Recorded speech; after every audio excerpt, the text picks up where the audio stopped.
Hello, everyone. I'm Erin Hussein, and I'm the Associate Director of Alumni Relations for GSAS. As GSAS alumni, you are part of an alumni association that includes over 46,000 alumni worldwide, including our speaker today, who comes to us from Abu Dhabi.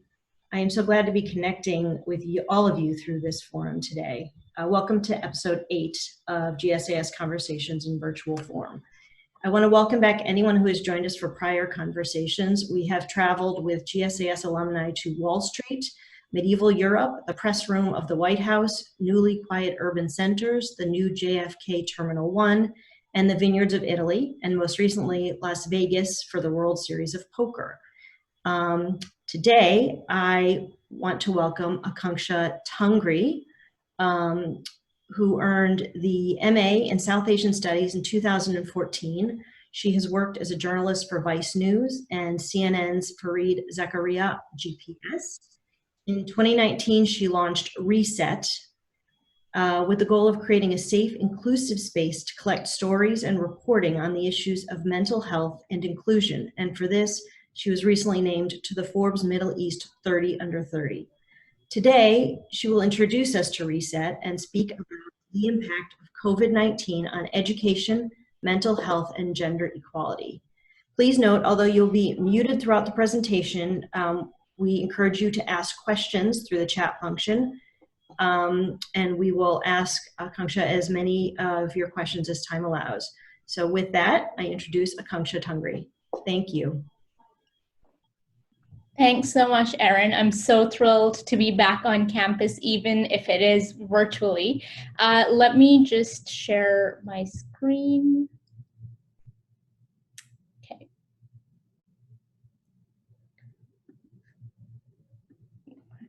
So I truly believe I came into my own during my time at Columbia and in New York. I've met the most incredible people on campus who've helped me during my journey as a student, as a journalist, and now as an entrepreneur. It was a professor at Columbia, Minky Warden, actually, who helped get my foot into Vice. And my education in South Asian Studies has only empowered me and equipped me with the knowledge I need as a journalist to cover the region. During my time as a reporter, During my time as a reporter, I noticed the looming challenges faced in gender inequality, mental health, access to education, and healthcare, especially in South Asia and the Middle East, where such topics are highly stigmatized or there's lack of awareness. Reset was born out of the need to address these topics and to provide access to resources and support those who need it the most. Reset is an online platform that focuses on stories and resources around mental health and well-being, education, parenting, gender, and inclusion. Did you know that 450 million people will experience some form of mental health disorders in their lifetime? It's a shocking statistic, and I'm sure you'll agree. COVID-19 has only further amplified mental health challenges, and there is an increasing need for well-being resources at the workplace, in educational institutions, and at home. The focus on well-being and inclusivity across all aspects of our daily life can only be addressed through a collaborative effort with partners. So at Reset, we have various verticals, which I'll take you through. We launched last year and we have a presence in 6 countries. We've covered over 300 original news stories. We've hosted over 20 Reset dialogues, and Reset dialogues are where we aim to foster a safe space and bring together stakeholders and people with their lived experiences to share stories and come up with solutions to the challenges faced by society today. We've hosted over 10 Reset experiences where we curate personalized experiences for our community and that of our partners. And we've done 2 Reset kits, which I'll get into. One of the Reset dialogues that we did this past summer was with Dr. Timothy Shriver, chairman of the Special Olympics and a member of the Kennedy family. Dr. Shriver is a staunch supporter of inclusivity and one of the strongest voices from the community. So we know that COVID-19 has disrupted our daily lives, but people with special needs have for long felt isolated, and COVID-19 has only exacerbated the challenges they face, whether it's in education, healthcare, or socializing. We spoke to Dr. Shriver about what the community is going through and how we can, as a society, better support them, including making sure that their education remains uninterrupted and how we can support teachers during this time as well. The next one we did, which was a recent experience, was Knowledge Trove. We launched a trivia and resource challenge for over 50,000 youth across India between the ages of 6 to 12 to promote well-being, life skills, and character. And then a reset kit that we've recently done has been with the Middle East Public Relations Association here in Dubai. MEPRA has over 2,000 members, and they conducted a well-being survey with their team and found that their members were going through mental health challenges and did not feel supported by their organizations and by their workplaces. So we teamed up with MEPRA to launch a toolkit which focuses on how you can implement a workplace wellness program in your organization and better support employee well-being.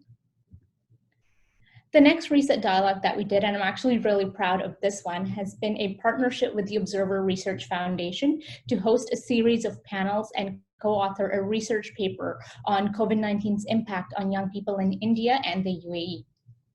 The Observer Research Foundation is arguably India's most influential think tank, and we're calling these panels Life in Lockdown.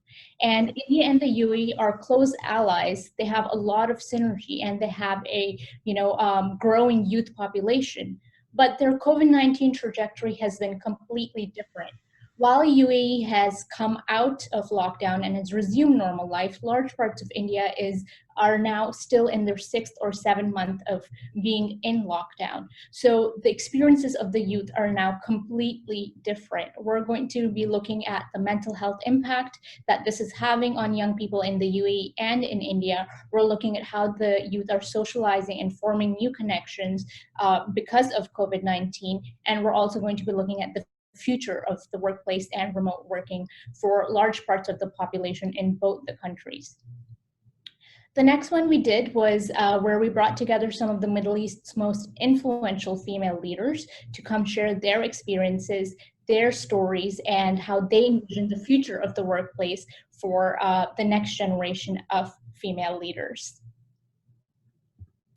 And in terms of the Reset News, we not only do we do original reporting, but we also have a team of experts who share their insights and offer advice to our community. And a large part of it is especially our parenting community who are looking for resources and guidance. So one such expert contributor is Dr. Anusha Srivastava, who is Director of Career Development and Alumni Relations at the Department of Statistics, and she writes on a wide range of topics about letting go of the need for perfection for your child and encouraging them to make mistakes and learn from them, and how they should be allowed to choose the career they want and not one that you want from them, which is very common in large parts of the world in certain cultures. So if anybody in the Columbia community wants to write for us or collaborate with us, please let me know. Columbia has a special place in my heart, so I'm always happy to collaborate with any Columbia alum or the school in general. Now I'm going to get into our reporting and what we've found over the past 7 months. COVID-19 has impacted large parts of our life. Apart from the physical and economic challenges presented by the pandemic, it has had long-term effects on nearly every aspect. I'm going to be touching upon education, mental health, gender, and what we found in our reporting here at Reset. So let me start with education. Particularly in countries like India, where there's a wide socioeconomic gap, the impact of COVID has been very prevalent. So the midday meal scheme is similar to the National School Lunch Program, where in government schools or public schools, students are provided with a midday meal that meets nutritional markers. For many kids, it's often the only meal they get. And with schools shut during the pandemic, these children didn't have access to meals, and some continuing to come into schools simply to eat. We were one of the first organizations to report about how COVID is impacting the midday meal scheme in Delhi, and the miscommunication and the confusion between the various stakeholders, be it parents, students, school administration, and the NGOs and the various levels of government in India.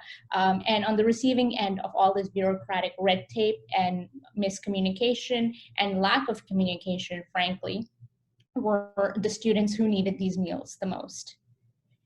We know that COVID has disrupted education, but for students with autism and ADHD, we found that they face a wide range of challenges, including spending long hours in front of the screen, trying to multitask, finding it hard to focus.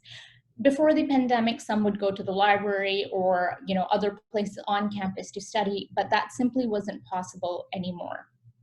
And they saw their grades drop. And one student even told us, I found assignments that normally would take me an hour are now taking me all day. So the students with special needs and additional learning needs were really struggling due to online learning. And on the other side, there were many special needs schools with limited resources and financial restrictions who simply did not have access or the ability to carry on online classes due to the pandemic. And they were either completely shut down or were sending videos via WhatsApp trying to at least get some learning going. So the onus largely fell on parents, and particularly the mothers, to resort to homeschooling or find activities to keep their kids engaged or as part of a routine, which is a large part of raising a child with additional learning needs or with special needs. The disruption obviously has left a large part of the special needs community behind their neurotypical peers, and with developing countries like Pakistan and India still in lockdown, the long-term impact of this is yet to be seen, and we don't know how the education of these children will unfold in the near future.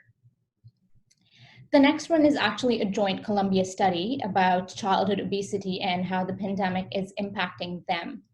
So the study found that the pandemic would worsen childhood obesity as children spend more time indoors, less time carrying out physical activities, and they're relying on processed foods increasingly. According to the study, in the US, over 30 million students receive free or subsidized lunches at their schools, and the absence of such meals can result in food insecurity, which has been linked to weight gain and obesity. You'll remember early on there was a sense of panic because nobody knew what the next few months would be like. We were hoarding everything from toilet paper to processed foods because of their long shelf life, which is obviously what the children ended up consuming for a large part. And processed meals are also more economically feasible if you're going through financial hardships, which we've seen a lot of families go through because of layoffs or salaries being slashed. So all of this ends up impacting a child's physical, mental health, and of course their overall development. And this next piece, no lunch breaks and extracurriculars, how schools are planning to reopen, is one of our most viral pieces. And it looked at the lack of direction from state governments in India when it came to schools being reopened, including special needs schools.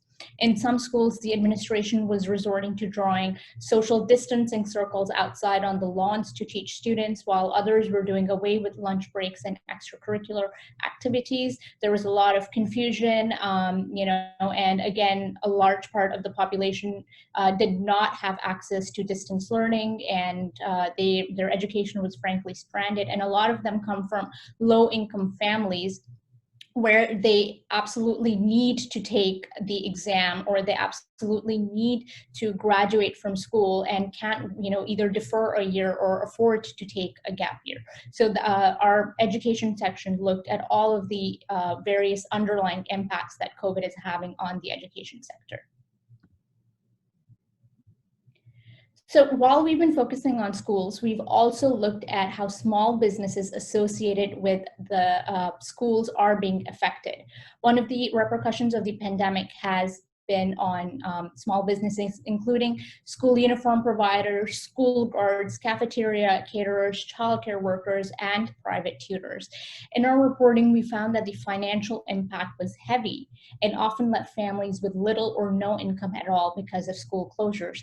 So I can't pay rent. COVID-19 has left childcare workers in a lurch. There, we found that a lot of childcare workers had skills that weren't necessarily transferable to other professions. So they couldn't even during this time find other job opportunities to sustain themselves, and frankly had no option but to just wait and watch for the situation to unfold. And then this piece, I've fallen from the sky. Tuition teachers are struggling because of COVID-19. So private tutors, or tuition teachers as they're known in South Asia, a lot of them are homemakers who either take classes before school starts or after school. And for a lot of women, this gave them a sense of financial independence. It let them run their homes, and it made them not have to turn to their husbands or mother-in-laws, especially if they're in joint families, for money. And now, because of the pandemic, a lot of them have now had to sort of beg for money. And one told us that she felt so humiliated that she had to turn to her husband and say, okay, I need money for my expenses and for my personal needs, because she hasn't had to in 15 or I think 20 years. And of course, that speaks to the gender divide and how the pandemic has affected women. So lockdowns around the world have meant that the onus of household chores, childcare, emotional and physical labor has often fallen on the women.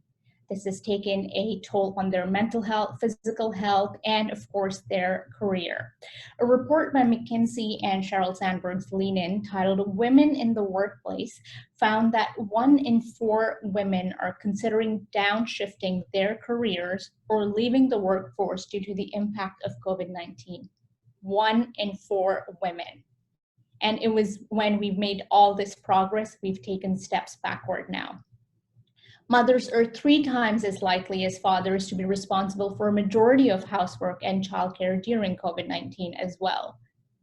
The other important factor to note is that during the lockdown, a lot of young people and others have had no choice but to move back home or stay indoors with their families for long periods of time. This meant that those in abusive relationships or with families, with abusive families, they've been forced to spend time with their abusers, whether it's been hiding sexuality, gender identity, putting up with racist and homophobic comments, or dealing with physical abuse. The lockdown has had a mental and physical toll on a lot of people. Countries around the world, including India, the UK, and France, have also reported a dramatic rise in violence linked to the coronavirus outbreak and more calls to helplines. So a large part of what we do at Reset is focused on mental health, and we've seen a dramatic rise in mental health challenges around the world, and we still have no idea what the long-term impact will be across age groups and countries. Now, we know that cyberbullying is an issue that's prevalent, but with increased screen time comes an increased risk of cyberbullying a lot of the time. We've put together a handy guide on how parents and educators can navigate the issue and signs to keep an eye out for during this time, especially where parts of the country or parts of the world are still doing distance learning. On the flip side, however, we looked at whether spending more time in front of the screen can have some positive effects on children. It comes down to the gamification of mental health apps is what we found. We spoke to a clinical psychologist turned gaming company CEO who's trying to address this by working on different products and trying to see whether offering positive experiences through mental health apps can improve a child's well-being. And for this next piece, we looked at numbers. Are there enough trained mental health professionals in developing countries who can meet the increasing need for mental health support? What about countries such as India, where mental health is taboo, but the numbers are on the rise and there is a large urban-rural divide? How will it impact a young generation of Indians there, many of whom are still in lockdown, and many of whom were only for the first time in their lives facing and getting financial independence? Can we ever reverse the damage? And what about the mental health professionals themselves? Are we thinking about them? The increasing need for demand is putting stress on them. And how will, who is looking after the people who are looking after us? And then this last question, the eternal question: do I have the coronavirus, or am I just overthinking this? We've all been there. My writer wrote about his COVID scare after he ordered a pizza and then developed a fever. It thankfully wasn't COVID, but his first person, piece on the anxiety he felt and his family's reaction speaks to all of us. And it's a very real account of what people are going through and the sheer dread that we're all facing about catching the virus and how it impacts our well-being. So while we've done the reporting, we've also looked at providing solutions and starting a conversation on these topics. So with the reset guides and the reset dialogues that we do, we look at providing tangible and digestible solutions and steps for families, for educators, and for young people to take. We bring together stakeholders to address the challenges, provide solutions, and a way forward. So let me take you through some of these dialogues. The reset guide to talking about your mental health and suicide to your kids, that's one that we did for parents and educators, and it's about having an age-appropriate conversation because mental health challenges, as I mentioned, are on the rise, but we're also seeing an increase or a link to increase suicide rates. So that's how to have an age-appropriate conversation and the signs to look out for. And then the next one is the reset guide to helping your, let me just minimize this. Okay, yeah. The next one is the reset guide to helping your students develop positive mental health. That one's for educators. And the other one, of course, we all know people who've lost their jobs during the pandemic, whether it's a loved one or a friend. We look at what you can do to support them and how you can guide them when needed and how you can maybe help them with financial planning or whatever else they need. And then the next one, the reset guide to recognizing and tackling work from home burnout. We've all been there, the endless Zoom calls, interruptions, and constantly working the long hours. So that one, of course, we look at what you can do to better take care of your well-being and a few short exercises and steps you can take to incorporate more self-care into your daily life. There you go. So I'll come back to the Q&A.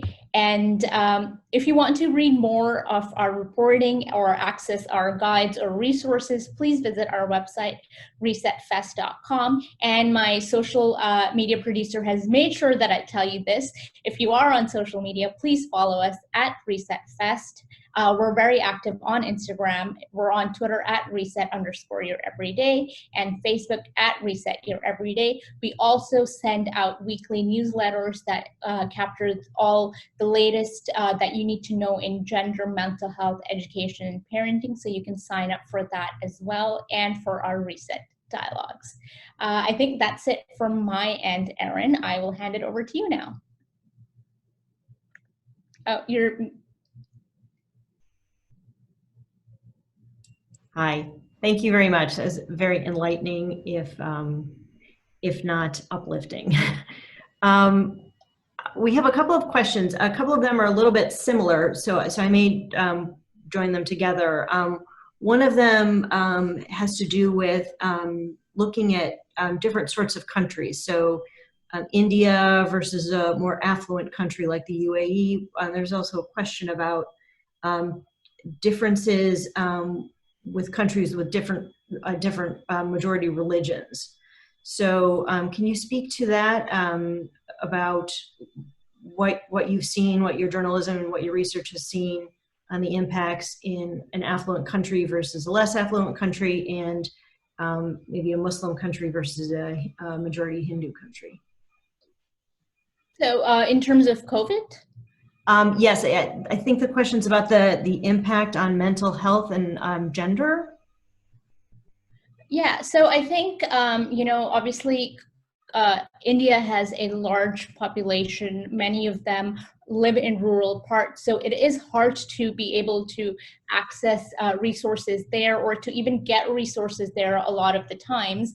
And mental health and self-care are very new concepts. So, you know, even the terms and the concepts themselves are very new. So it's hard for a lot of people, especially the older generation, to understand that. But there are great people working on the ground, and you do have a lot of awareness among young Indians in large parts of the country who are now opening up, and who, you know, reach out to us and ask, like, hey, how can I have a conversation or tell my parents that I want to go to therapy? So that's what's happening in India. There is a lot of dialogue, but we still have a long way to go when it comes to normalizing mental health and starting a positive discourse around it. Whereas in the UAE, because the population is obviously smaller and the country is more affluent, there are a large, a wide range of resources that people can access. So there are definitely support groups here. There's a lot of conversation happening. The government has released a national helpline that you can turn to for your well-being. There's a national happiness and well-being program as well, which was launched during COVID. And it's a very open society in the sense that people are coming forward and that people's needs are being met, whether it's healthcare or it's accessing mental health resources. Thank you. A question about how you got started with Reset, how you were able to attract writers and journalists. So because I'm a journalist myself, I had a network of people that I could turn to, and I just had to convince them and get them to believe in our mission and vision and bring them on board. So that's a large part of how I started recruiting people. And then, of course, I definitely did tap into my Columbia network. And here in the UAE, we have a large Columbia alumni network who have been very supportive. So I did definitely turn to them, and everybody connects you to everyone else. So I've brought a lot of people from Columbia on board as well, including Anusha, who I spoke about. And we're now looking to monetize Reset. And of course, if anybody from the community has suggestions or any advice, it's more than welcome. Please do let me know. Thank you. A question from the chat about educational paradigms. Are there any new educational paradigms that involve trauma-informed teaching? So this is something that was happening before COVID. Right? There was a lot of focus on childhood trauma, and we actually put out a Reset guide as well on how teachers can recognize the signs of childhood trauma and how they can better support their students and have conversations with parents. But during COVID, the focus has shifted a lot. And I think in a lot of countries and for a lot of parents and teachers, it's just right now the focus has been just getting a child to sit through the class without running off, and just getting them to focus and do their work and wake up on time and be in a routine. But now I think some of the childhood trauma will manifest in different ways for a lot of the children, especially in the special needs community. Some of the teachers that we've talked to have said that their children are having a hard time because a lot of them often rely on lip reading and facial expressions, but with teachers who are now back having in-person classes, they're wearing masks and face shields. So children are being deprived of that experience, and which is of course impacting their performance in school and having an impact on how they socialize as well, especially with the masks. Thank you. I'm not sure if this is in your expertise, but I'll ask anyway. Can you speak about how current U.S. foreign policy and cuts to the USAID program have affected any of what you're speaking of? This is something that you're right, I'm not too sure about. It's something we haven't looked into, but I think it's a great story idea. So hat tip to whoever gave us that. I'm going to definitely look into it, and I'll let you know. Great. Another one, looking at the future, how long do you predict that it will take to recover from these effects, if ever? I don't think we're ever going to go back to normal or what we thought was normal before COVID. This is our normal now.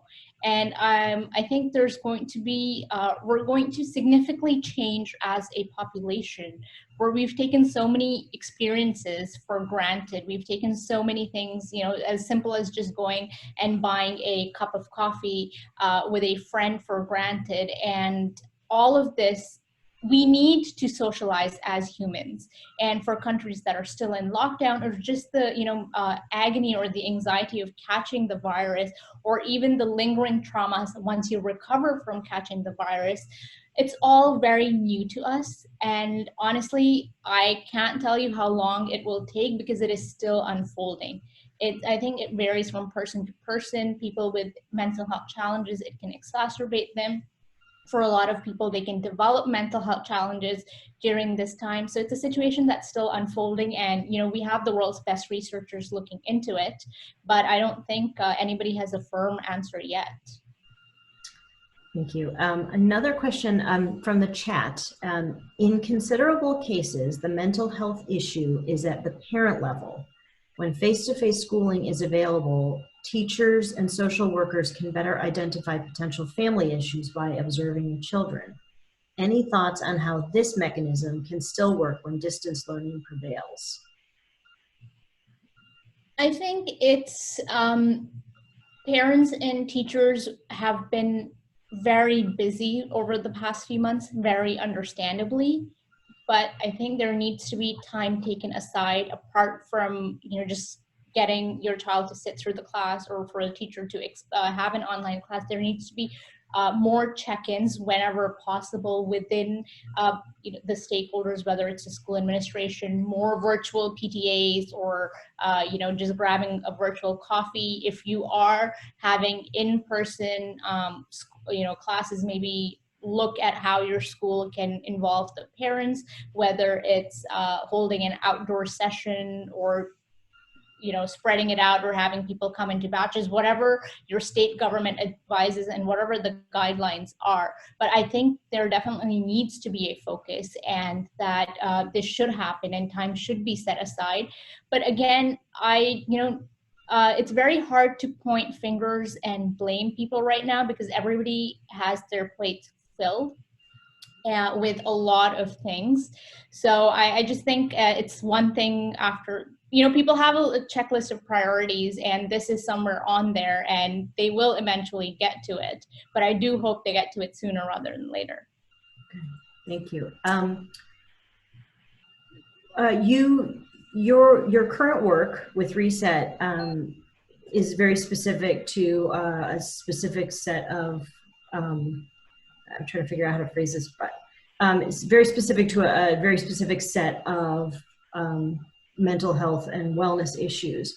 Was there something in your reporting that attracted you to this particular subject? It's looking at how stigmatized these topics are in South Asia and the Middle East. Even in North America, there is a lot of stigma around mental health, but more so in developing countries.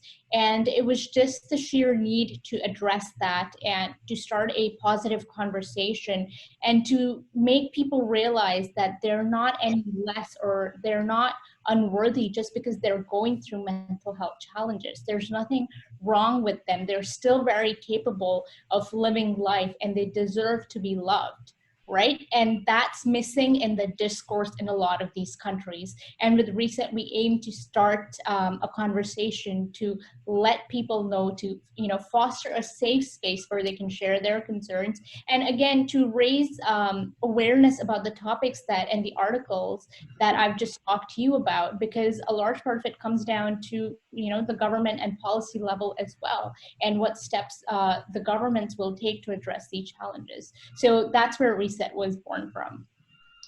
Thank you. That's actually a great segue to another question, which is someone trying to be very optimistic. could there be a silver lining in all of this in the form of data on the interactions between mental health, nutrition, gender that can be used in the future for governments to improve their programs? So again, there is a flip side to having access to too much data, as we've seen. A lot of it comes down to the privacy of individuals. This is something that varies from government to government, and the resources and I think the technology available to each of the governments, and just, you know, the access to the resources, or frankly, the budget set aside by the governments. I think there is an opportunity. Like we said, we've looked at the gamification of mental health apps, but there definitely is an opportunity there. It's just, I think, a question that has many layers to that you need to peel back and look at all the various aspects that come with data. Thank you. Another segue into another question, which is, in the United States, there are some groups that are working on increasing network and Wi-Fi access to some of these at-risk populations. Are there international groups, or are there groups in these countries specifically that are working on making more Wi-Fi accessible to these populations that don't have access to it and really need it for educational purposes? There are certain NGOs that we know of that are working in India and in Pakistan and a lot of the developing world. And here in the UAE also, we have certain, resources available to people who necessarily don't have internet at home or a laptop. So there are initiatives being taken. I can certainly point them to you. We do have a list. I can collate that list and pass that on to you, Erin, if you want to pass it on. I don't have it right off the top of my head right now, but there are certainly organizations. It's actually even on our Instagram page if you go there and check it out. Okay, great. Thank you. I think this looks more like a comment than a question, but I'll just read it. Expecting children in this climate of collective trauma to sit through class is exactly why we need a new educational paradigm. If the nervous system is activated, then the brain will not have learning readiness. This is from a PhD, 1998 PhD from GSAS in art history and archaeology. Yep, you're absolutely right. And this is something that we've covered in the Reset Guide to Recognizing and Tackling Childhood Trauma in Students. And we've looked at how children react. And there's one quote that actually really stands out. It was something along the lines of, imagine a lion being out of the cage and you're expected to answer a math question. This is what the daily education experience can feel like for a child who has experienced childhood trauma. And I think that puts it succinctly on what children who have experienced childhood trauma go through a lot of the times, especially when it goes unrecognized in students. Thank you. So I think we've come to the end of our questions. Thank you so much for answering all of these. And thank you for your presentation. This is obviously a subject that needs a lot more attention. And I have to say I'm very proud that there's a GSAS alum who is shining a light on these and in such an effective way. I urge everyone to visit Reset every day and take a look at some of the content. I fell down a extensive rabbit hole looking through some of the writing on there, and it's incredibly impressive. So thank you again for joining us today. I really appreciated this talk, and I think I speak for everyone else when I say thank you. Thank you so much, Erin, for having me. I'm really thrilled to be here. Thank you. And thank you also for joining us from so far away and at a completely different time. I know that we're talking to you sort of in the middle of the night, so I appreciate your staying up with us. No problem. Thanks, everyone. Thank you. So we are returning and getting a lot of thanks in the chat to you. So we're returning to, so we're continuing with our monthly format with GSAS Conversations, and our November speaker is TBD. I think that there's a lot of people waiting to see what happens the first week of November, at least in this country, before people are willing to We're waiting here as well. yes, I'm sure. But we will be back in mid to late November, and I'm sure that we will find something that will be reacting to the events of the next few weeks that face us. And if anyone here has an idea for something that you would like to hear about, please drop me a line at gsasalumni@columbia.org. If you want to hear about it, GSAS probably has someone that can speak on it. So stay well, everyone, and be well, and goodbye. All right, thanks, Erin. Bye, thank you.